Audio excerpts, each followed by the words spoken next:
Hola a todos, ¿cómo están? Bienvenidos y bienvenidas a este espacio llamado Así habló Sherezade.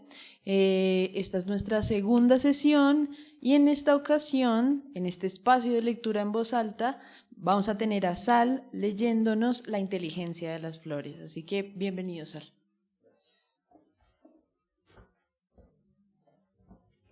Gracias. Este es un libro de Maurice Maeterlinck. La inteligencia de las flores. 1. Quiero simplemente recordar aquí algunos hechos conocidos de todos los botánicos. No he hecho ningún descubrimiento y mi modesta aportación se reduce a algunas observaciones elementales. No tengo, inútil es decirlo, la intención de pasar revista a todas las pruebas de inteligencia que nos dan las plantas. Esas pruebas son innumerables, continuas, sobre todo entre las flores, en las que se concentra el esfuerzo de la vida vegetal hacia la luz y hacia el espíritu. Si se encuentran plantas y flores torpes o desgraciadas, no las hay que se hallen enteramente desprovistas de sabiduría y de ingeniosidad. Todas se aplican al cumplimiento de su obra. Todas tienen la magnífica ambición de invadir y conquistar la superficie del globo, multiplicando en él hasta el infinito la forma de existencia que representan. Para llegar a ese fin, tienen que vencer, a causa de la ley que las encadena al suelo, dificultades mucho mayores que las que se oponen a la multiplicación de los animales. Así es que la mayor parte de ellas recurre a astucias y combinaciones, a acechanzas, que en punto a balística, aviación y observación de los insectos, por ejemplo, precedieron con frecuencia a las invenciones y a los conocimientos del hombre. 2. Sería superfluo trazar el cuadro de los grandes sistemas de la fecundación floral, el juego de los estambres y del pistilo, la seducción de los perfumes, la atracción de los colores armoniosos y brillantes, la elaboración del néctar, absolutamente inútil para la flor, y que ésta no fabrica sino para atraer y retener al libertador extraño, al mensajero del amor, abejorro, abeja, mosca, mariposa o falena que debe traerle el beso del amante lejano, invisible, inmóvil. Ese mundo vegetal que vemos tan tranquilo, tan resignado, en que todo parece aceptación, silencio, obediencia, recogimiento, es por el contrario aquel en el que la rebelión contra el destino es la más vehemente y la más obstinada. El órgano esencial, el órgano nutricio de la planta, su raíz, la sujeta indisolublemente al suelo. Si es difícil descubrir entre las grandes leyes que nos agobian la que más pesa sobre nuestros hombros, respecto a la planta no hay duda, es la que condena a la inmovilidad desde que nace hasta que muere. Así es que sabe mejor que nosotros, que dispersamos nuestros esfuerzos, contra qué rebelarse ante todo, y la energía es de su idea fija, que sube de las tinieblas de sus raíces para organizarse y manifestarse en la luz de su flor, es un espectáculo incomparable. Tiende toda entera a un mismo fin, escapar por arriba a la fatalidad de abajo, eludir, quebrantar la pesada y sombría ley, libertarse, romper la estrecha esfera, inventar o invocar alas, evadirse lo más lejos posible, vencer el espacio en el que el destino la encierra, acercarse a otro reino, penetrar en un mundo moviente y animado. ¿No es tan sorprendente que lo consiga? Como si nosotros lográsemos vivir fuera del tiempo que otro destino nos señala, o introducirnos en un universo eximido de las leyes más pesadas de la materia. Veremos que la flor da al hombre un prodigioso ejemplo de insumisión, de valor, de perseverancia y de ingeniosidad. Si hubiésemos desplegado en levantar diversas necesidades que nos abruman, por ejemplo, las del dolor, de la vejez y de la muerte, la mitad de la energía que ha desplegado tal o cual pequeña flor de nuestros jardines es de creer que nuestra suerte sería muy diferente de lo que es. 3. Esa necesidad de movimiento, ese apetito de espacio, en la mayor parte de las plantas se manifiesta a la vez en la flor y en el fruto, o en todo caso, no revela en él más que una experiencia, una previsión menos compleja. Al revés de lo que sucede en el reino animal, y a causa de la terrible ley de inmovilidad absoluta, el primero y peor enemigo en un mundo extraño, en que los padres, incapaces de cambiar de sitio, saben que están condenados a matar de hambre o a ahogar a sus vástagos, toda semilla que cae al pie del árbol o de la planta es perdida o germinará en la miseria. De ahí el inmenso esfuerzo para sacudir el yugo y conquistar el espacio. De ahí los maravillosos sistemas de diseminación, de propulsión, de aviación, que en todas partes encontramos en el bosque y en el llano. Entre ellos, por no citar de paso más que algunos de los más curiosos, la hélice aérea o sámara del arce, la bráctea del tilo, la máquina de cerneste del cardo, del armagón y del salsifí, los resortes explosivos del euforbio, la extraordinaria pera surtidora de la momórdica, y mil otros mecanismos inesperados y asombrosos, pues puede decirse que no hay semilla que no haya inventado algún procedimiento particular para evadirse de la sombra materna. El que no haya practicado un poco de botánica no puede creer el gasto de imaginación y de ingenio que se hace en esa verdura que regocija nuestros ojos. Mirad, por ejemplo, la bonita olla de semilla de la anagali de roja, las 5 válvulas de la balsamina, las 5 cápsulas con disparador del geranio, etc. No dejéis de examinar, si tenéis ocasión de hacerlo, la vulgar cabeza de adormidera que se encuentra en todas las herbosterías. Hay en esa buena cabeza una prudencia y una previsión digna de los mayores elogios. Se sabe que encierra millares de semillas negras sumamente pequeñas.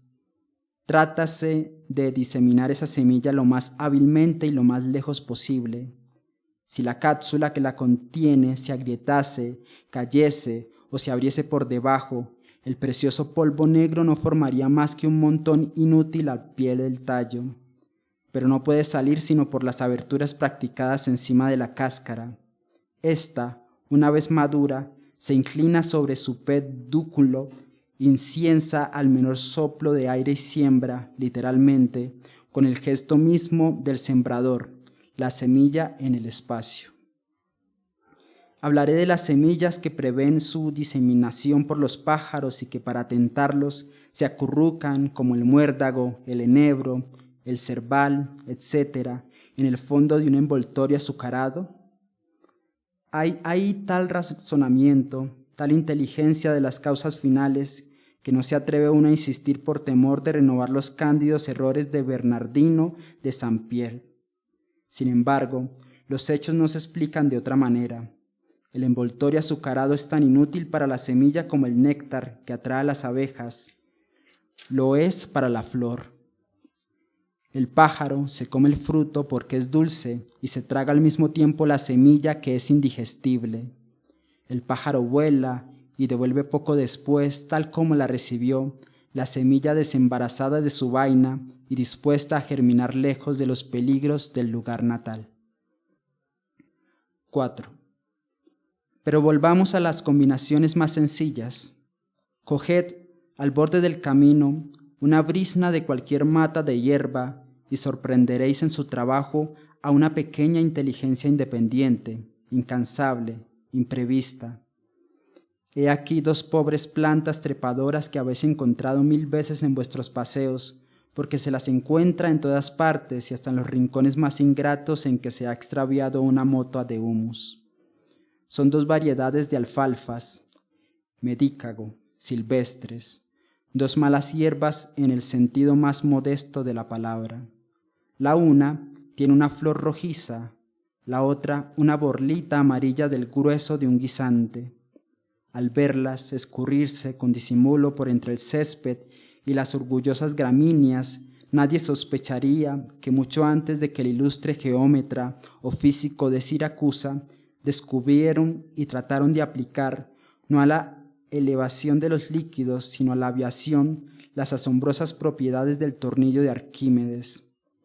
Alojan, pues, sus semillas en ligeras espirales de 3 o 4 revoluciones, admirablemente construidas, contando hacer de ese modo más lenta su caída y por consiguiente prolongar con la ayuda del viento su viaje aéreo.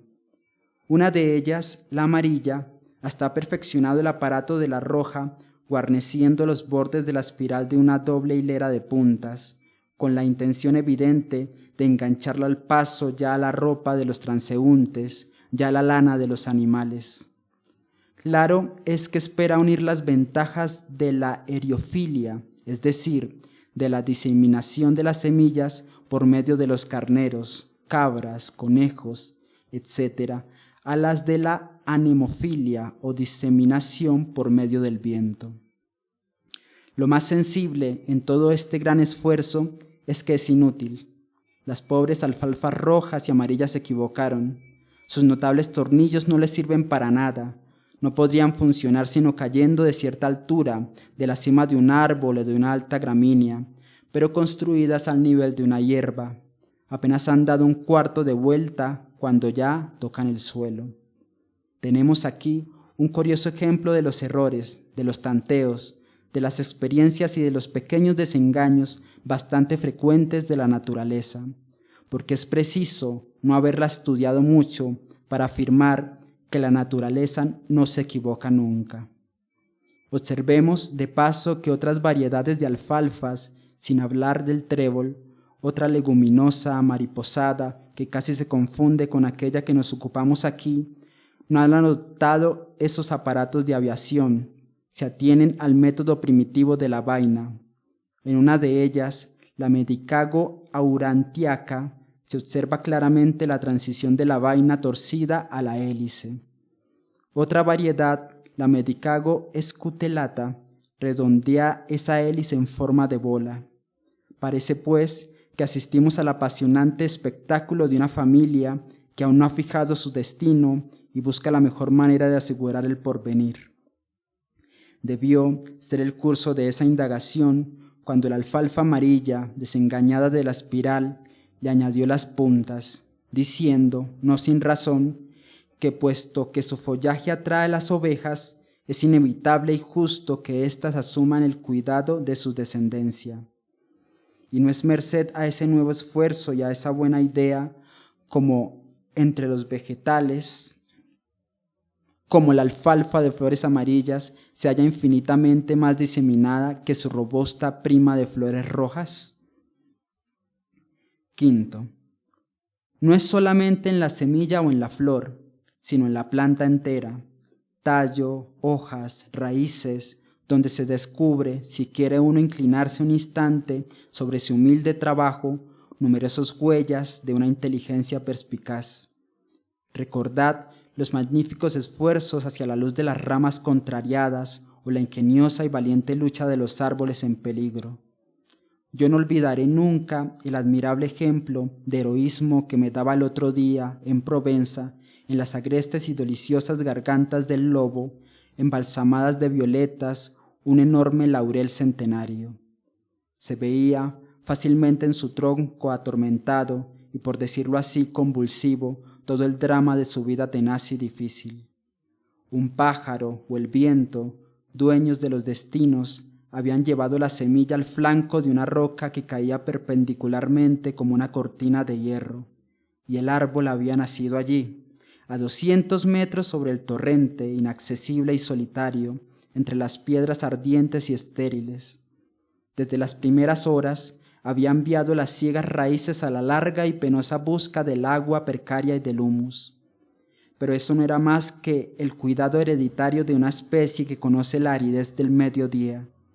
El joven tronco tenía que resolver un problema mucho más grave y más inesperado. Partía de un plano vertical, de modo que su cima, en vez de subir hacia el cielo, se inclinaba sobre el abismo. Había sido pues necesario, a pesar del creciente peso de las ramas, corregir el primer impulso, acodillar tenazmente, ras con ras de la roca, el tronco desconcertado y mantener así, como un nadador que echa atrás la cabeza, con una voluntad, una tensión y una contradicción incesantes, derecha y erguida en el aire la pesada y frondosa corona de hojas. Desde entonces, en torno de ese nudo vital se habían concentrado todas las preocupaciones, toda la energía consciente y libre de la planta. El codo monstruoso, hipertrofiado, revelaba una por una las inquietudes sucesivas de una especie de pensamiento que sabía aprovecharse de los avisos que le daban las lluvias y las tempestades. De año en año se hacía más pesada la copa de follaje, sin más cuidado que el de desarrollarse en la luz y el calor, mientras que en un cancro oscuro roía profundamente el brazo trágico que la sostenía en el espacio. Entonces, obedeciendo a no sé qué orden del instinto, dos sólidas raíces, dos cables cabelludos, salidos del tronco a más de 2 pies por encima del codo, habían amarrado a la pared del granito. ¿Habían sido realmente evocados por el apuro o esperaban, quizá previsores, desde los primeros días la hora crítica del peligro para redoblar su auxilio? ¿No era más que una feliz casualidad?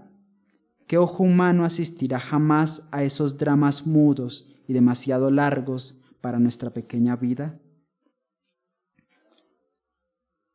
Sexto, entre los vegetales que dan las pruebas más sorprendentes de iniciativa, las plantas que pudiéramos llamar animadas o sensibles tendrían derecho a un estudio detallado.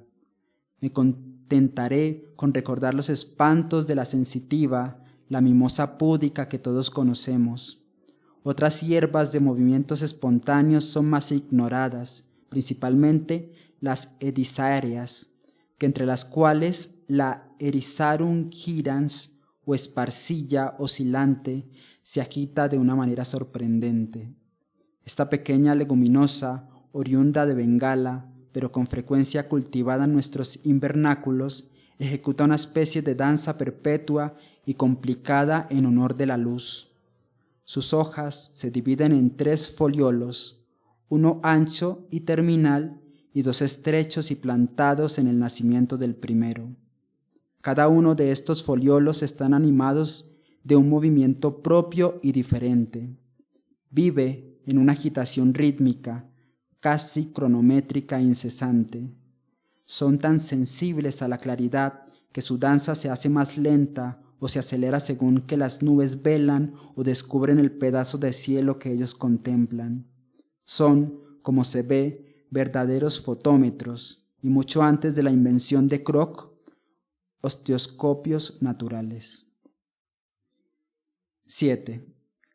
Pero esas plantas a las cuales habría que añadir la hierba de la gota, las dionesas y muchas otras, son ya seres nerviosos que pasan un poco la cresta misteriosa y probablemente imaginaria que separa el reino vegetal del animal. No es necesario remontarse tanto y se encuentra tanta inteligencia y casi tanta espontaneidad visible en el otro extremo del mundo que nos ocupa, en las profundidades en que la planta se distingue apenas del limo o de la piedra. Me refiero a la fabulosa tribu de las criptógamas, que no se pueden estudiar sin ayuda del microscopio. Por esto, haremos caso omiso de ella, aunque el juego de las esporas del hongo, del helecho y sobre todo de la asperuela o cola de caballo sea de una delicadeza, de una ingeniosidad incomparables.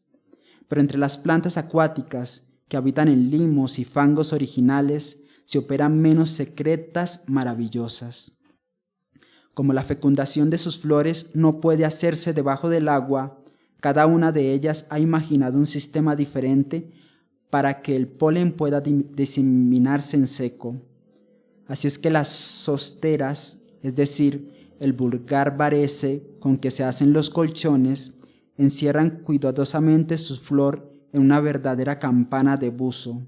Los nenúfares envían la suya a que se abra en la superficie del estanque, donde la mantienen y nutren sobre un interminable pedúnculo que se alarga tan pronto como se eleva el nivel del agua. El falso nenúfar, Bilharsia limnoides, como no tiene pedúnculo alargable, suelta simplemente las suyas, que suben y estallan como burbujas. El tríbulo acuático o castaña de agua, Trapanantans, los provee de una especie de vejiga llena de aire. Suben, se abren, y verificada la fecundación, el aire de la vejiga es reemplazado por un líquido mucilaginoso más pesado que el agua, y todo el aparato vuelve a bajar al limo, donde se madurarán los frutos. El sistema de utricularia es aún más complicado. He aquí cómo lo describe M. H. Botquillón en La vida de las plantas. Estas plantas, comunes en los estanques, fosos, pantanos y charcas de fondo cenagoso, no son visibles en invierno, pues descansan sobre el lodo. Su tallo prolongado, endeble, rastrero, se halla provisto de hojas reducidas a filamentos ramificados. En la axila de las hojas, así transformadas, se nota una especie de bolsita piriforme, cuyo extremo superior y agudo se halla provisto de una abertura. Esta abertura lleva una válvula que no puede abrirse sino de fuera adentro. Los bordes se hallan guarnecidos de pelos ramificados. El interior de la bolsita está tapizado de otros pelitos secretores que le dan el aspecto de terciopelo. Cuando ha llegado el momento de la floración, los utrículos axilares se llenan de aire. Cuanto más tienda ese aire a escaparse, mejor cierra la válvula. En definitiva, da a la planta una gran ligereza específica y la hace subir a la superficie del agua. Solo entonces es cuando se abren esas encantadoras florecitas amarillas que simulan caprichosos hociquitos de labios más o menos hinchados y cuyo paladar aparece estriado de líneas anaranjadas y ferruginosas. Durante los meses de junio, julio y agosto muestran sus frescos colores en medio de restos vegetales, elevándose graciosamente sobre el agua fangosa. Pero la fecundación se ha efectuado, el fruto se desarrolla y los papeles cambian. El agua ambiente pesa sobre la válvula de los utrículos, la abre, se precipita en la cavidad, aumenta de peso de la planta y la obliga a bajar nuevamente al cieno. ¿No es curioso ver reunidas en ese pequeño aparato inmemorial algunas de las más fecundas y recientes invenciones humanas?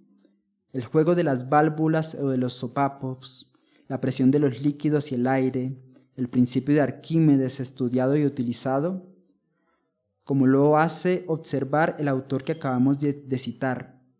El ingeniero que por primera vez amarró al buque sumergido un aparato de flotación no sospechaba que un procedimiento análogo estaba en uso desde hacía millares de años.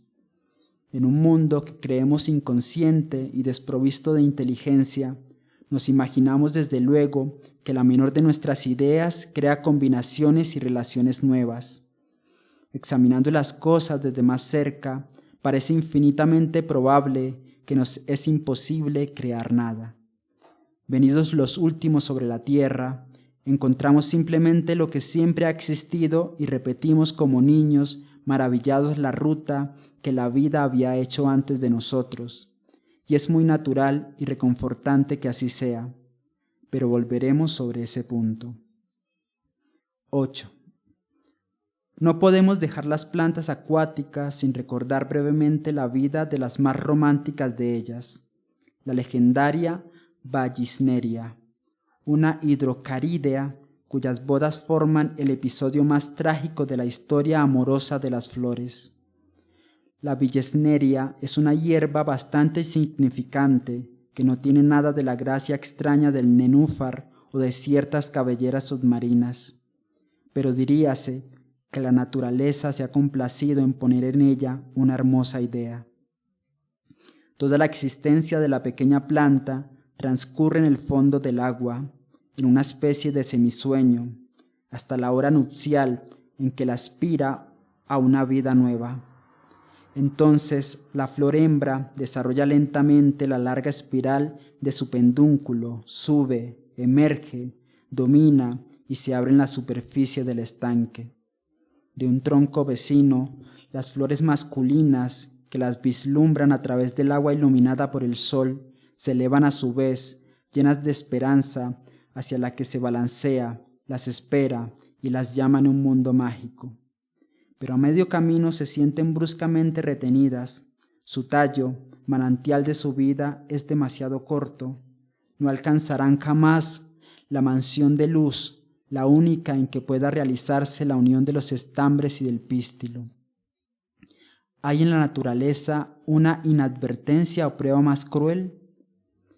Imaginemos el drama de ese deseo, lo inaccesible que se toca, la fatalidad transparente, lo imposible sin obstáculo visible. Sería insoluble como nuestro propio drama en esta tierra, pero interviene un elemento inesperado. ¿Tenían los machos el presentimiento de su decepción? Lo cierto es que han encerrado en su corazón una burbuja de aire, como se encierra en el alma un pensamiento de liberación desesperada. Diríase que vacilan un instante, luego, con un esfuerzo magnífico, el más sobrenatural que yo sepa en los fastos de los insectos y de las flores, para elevarse hasta la felicidad, rompen deliberadamente el lazo que los une a la existencia. Se arrancan de su pedúnculo y con un incomparable impulso, entre perlas de alegría, sus pétalos van a romper la superficie del agua. Heridos de muerte, pero radiantes y libres, flotan un momento al lado de sus indolentes prometidas. Se verifica la unión, después de lo cual los sacrificados van a perecer a merced de la corriente. Mientras que la esposa, ya madre, cierra su corona en que vive su último soplo, arrolla su espiral y vuelve a bajar a las profundidades para madurar en ellas el fruto del beso heroico. Hemos de empañar este hermoso cuadro, rigurosamente exacto, pero visto por el lado de la luz, mirándola igualmente por el lado de la sombra. ¿Por qué no? A veces hay por el lado de la sombra verdades tan interesantes como por el lado de la luz. Esa deliciosa tragedia no es perfecta sino cuando se consideran la inteligencia y las aspiraciones de la especie. Pero si se observa a los individuos, se los verá a menudo agitarse torpemente y en contrasentido en ese plan ideal.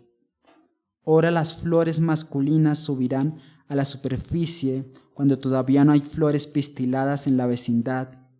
Ora, cuando el agua baja les permitiría unirse cómodamente a sus compañeras. No por eso dejarán de romper maquinal e inútilmente su tallo. Observemos aquí, una vez más, que todo el genio reside en la especie, la vida o la naturaleza, y que el individuo es más o menos estúpido. Solo en el hombre hay emulación real entre las dos inteligencias, tendencia cada vez más precisa, cada vez más activa, a una especie de equilibrio que es el gran secreto de nuestro porvenir.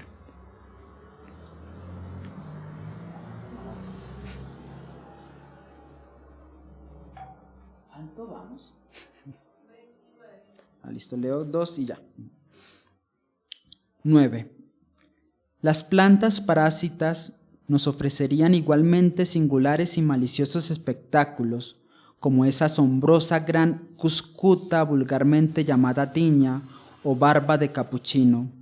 No tiene hojas y apenas su tallo ha alcanzado unos cuantos centímetros de longitud cuando abandona voluntariamente sus raíces, para enroscarse en torno de la víctima que ha elegido y en la cual hunde sus chupadores. Desde entonces vive exclusivamente a expensas de su presa. Es imposible engañar su perspicacia. Rehusará todo sostén que no le agrade e irá a buscar bastante lejos, si es preciso, el tallo de cáñamo, de lúpulo, de alfalfa o de lino que conviene a su temperamento y a sus gustos. Esa gran cuscuta llama naturalmente nuestra atención sobre las plantas trepadoras que tienen costumbres muy notables y de las cuales habría que decir algo.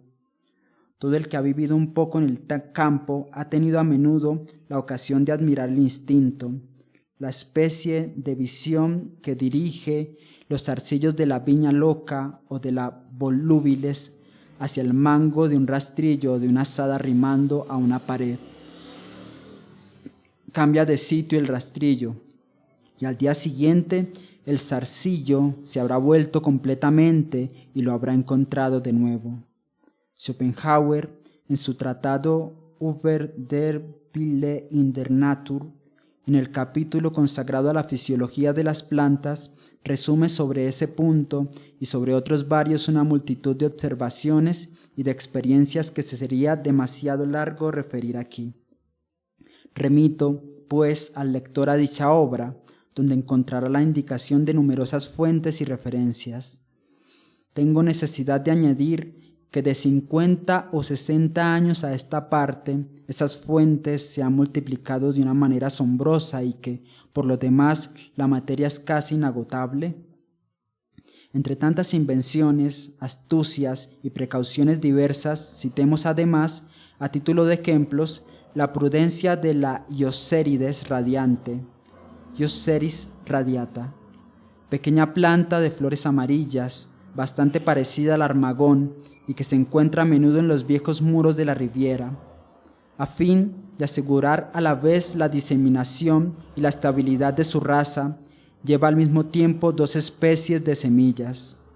Unas se desprenden fácilmente y se hallan provistas de alas para lanzarse al viento, mientras que las otras, que carecen de ellas, permanecen prisioneras en la inflorescencia y no se ven libres hasta que ésta se descompone.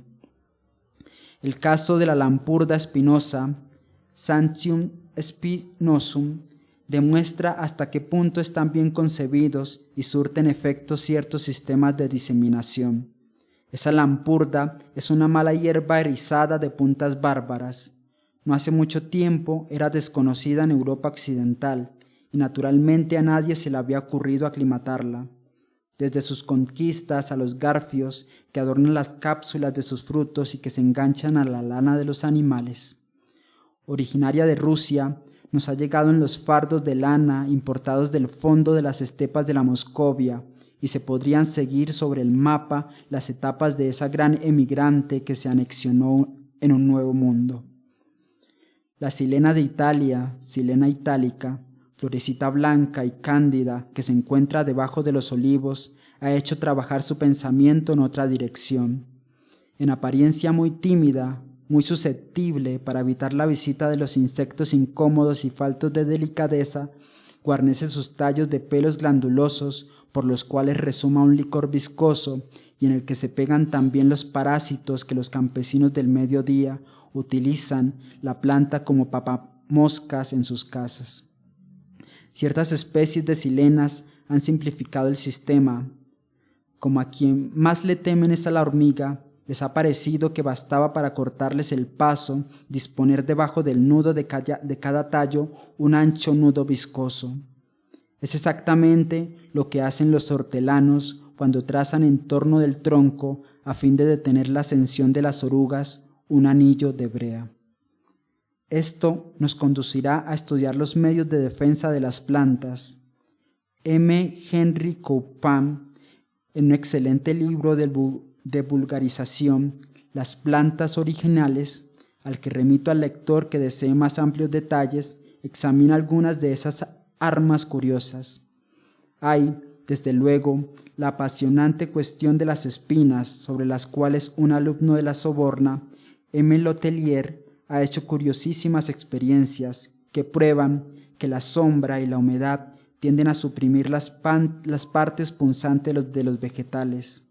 En cambio, cuanto más árido y quemado por el sol es el lugar en que crece la planta, más se eriza ésta de dardos, como si comprendiese que casi sola, sobreviviente entre las rocas desiertas o sobre la arena calcinada, es necesario que redoble enérgicamente su defensa contra un enemigo que no puede escoger su presa. Además, es de notar que cultivadas por el hombre, la mayor parte de las plantas espinosas abandonan poco a poco sus armas, dejando el cuidado de su salud al protector sobrenatural que las adopta en su cercado. Ciertas plantas, entre ellas las borragíneas, reemplazan las espinas por palos muy duros. Otras, como la ortiga, añaden el veneno. Otras, el geranio, la menta, la ruda, etc., para apartar a los animales se impregnan de olores fuertes, pero las más extrañas son las que se defienden mecánicamente. No citaré más que la asperuela, que se rodea de una verdadera armadura de granos de sílex microscópicos, casi todas las gramíneas, a fin de poner obstáculo a la glotonería de las babosas y de los caracoles, introducen cal en sus tejidos. Y este último. 10. Antes de emprender el estudio de los complicados aparatos que necesita la fecundación cruzada, entre las 1000 ceremonias nupciales en uso en nuestros jardines, mencionemos las ideas ingeniosas de algunas flores muy sencillas en que los esposos nacen, se aman y mueren en la misma corola. El tipo del sistema es bastante conocido. Los estambres u órganos masculinos, generalmente débiles y numerosos, están colocados en torno del pistilo, robusto y paciente. Acá hay una cita en latín, no sé latín. Mariti et uxores uno eudenque tálamo gaudent. Dice deliciosamente el gran Linneo. Pero la disposición, la forma y las costumbres de esos órganos varían de flor en flor, como si la naturaleza tuviese un pensamiento que aún no puede fijarse o una imaginación que se precia de no repetirse nunca. Con frecuencia el polen, cuando es maduro, cae naturalmente en los estambres sobre el pistilo, pero a menudo también pistilo y estambres tienen la misma altura, o estos se hallan demasiado apartados, o el pistilo es 2 veces más alto que ellos. Entonces tienen que hacer esfuerzos infinitos para unirse. Ora, como en la ortiga, los estambres en el fondo de la corola permanecen acurrucados sobre su tallo, y en el momento de la fecundación, ésta se dispara como un resorte y la antera o saco de polen que ocupa su extremo lanza una nube de polvo sobre el estigma. Ora, como en el agracejo, para que el himeneo no pueda realizarse sino durante las bellas horas de un hermoso día, los estambres, distantes del pistilo, son mantenidos contra las paredes de la flor por el peso de 2 glándulas húmedas. El sol aparece, evapora el líquido, y los estambres desprovistos del lastre se precipitan sobre el estigma. En otras plantas sucede otra cosa. En las primaveras, por ejemplo, las hembras son unas veces más largas y otras veces más cortas que los machos. En el lirio, el tulipán, etc., la esposa, demasiado alta, hace lo que puede para recoger y fijar el polen. Pero el sistema más original y más caprichoso es el de la ruda, Ruta graveolens, una hierba medicinal bastante maloliente, de la banda mal llamada de las hemenagogas. Los estambres, tranquilos y dóciles en la corola amarilla, esperan, puestos en círculo en torno del grueso pistilo. A la hora conyugal obedecen a la orden de la hembra, que hace, al parecer, una especie de llamamiento nominal. Uno de los machos se acerca y toca el estigma, luego vienen el tercero, el quinto, el séptimo, el noveno, hasta que ha pasado toda la fila impar. Después, en la fila par, viene el turno del segundo, del cuarto, del sexto, etc. El amor a la voz de mando. Esa flor que sabe contar me parecía tan extraordinaria que en un principio no di crédito a lo que decían de ella los botánicos y quise comprobar más de una vez su sentimiento de los números antes de atreverme a confirmarlo. Noté que raramente se equivoca. Sería abusivo el multiplicar estos ejemplos. Un simple paseo por los campos o los bosques permitirá hacer sobre este punto 1000 observaciones tan curiosas como las que los botánicos refieren. Pero antes de terminar este capítulo, deseo señalar una última flor, no porque dé pruebas de una imaginación muy extraordinaria, sino por la gracia deliciosa y fácilmente comprensible de su gesto de amor. Es la nigela de Damasco, Nigella damascena, cuyos nombres vulgares son graciosos, arañuela en castellano y en francés Cheveux de Venus. No se pronuncia francés. Cabellos de Venus. Diable dans le buisson. Diablo en el matorral. Belle aux cheveux de bois. Bella de los cabellos sueltos. Extraño acá, Ángela, que lea esto. Etcétera. Esfuerzos felices y conmovedores de la poesía popular para describir una pequeña planta que le place. Se la encuentra en el estado silvestre en el mediodía, al borde de los caminos y debajo de los olivos, y en el norte se cultiva con bastante frecuencia en los jardines algo pasados de moda. La flor es de un azul pálido, sencilla como una florecilla de primitivo, y los cabellos de Venus, los cabellos sueltos, son las hojas enmarañadas, tenues y ligeras que rodean la corola de un matorral de verdura vaporosa.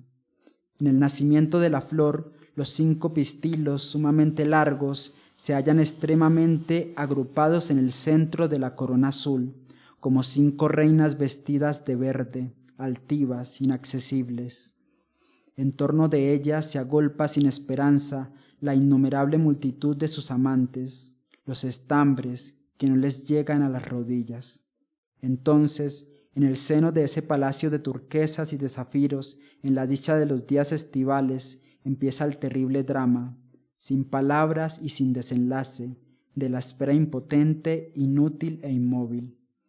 Pero las horas transcurren, que son los años de la flor.